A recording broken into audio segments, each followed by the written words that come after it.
আমারই চেতনার রঙে পান্না হলো সবুজ, চুনি উঠল রাঙা হয়ে।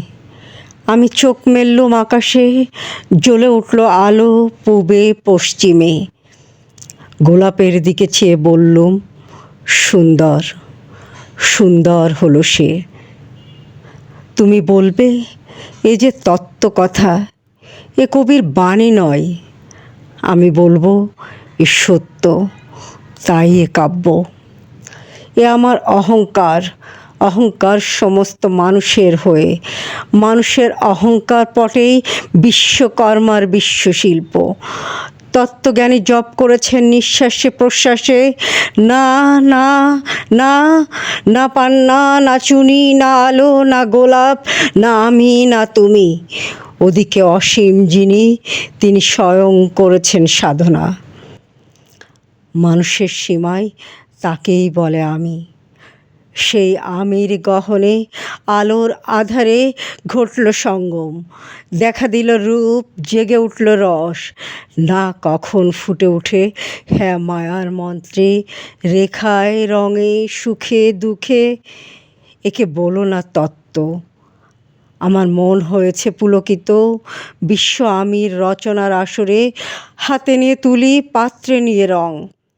পণ্ডিত বলেছেন, বুড়ো চন্দ্রটা, নিষ্ঠুর হাসি তার। মৃত্যুদূতের মতো ঘুড়ি মেরে আসছে পৃথিবীর পাঁজরের কাছে। একদিন দেবে চরম টান তার সাগরে পর্বতে। মর্তলোকের মহাকালের নতুন খাতায় পাতা জুড়ে নামবে একটা শূন্য। গিলে ফেলবে দিন রাতের জমা খারজ, মানুষের কীর্তি হারাবে অমরতার ভান। তার ইতিহাস লেপে দেবে অনন্ত রাত্রির কালি। মানুষের যাবার দিনের চোখ বিশ্ব থেকে নিকিয়ে নেবে রং, মানুষের যাবার দিনের মন ছিনিয়ে নেবে রস।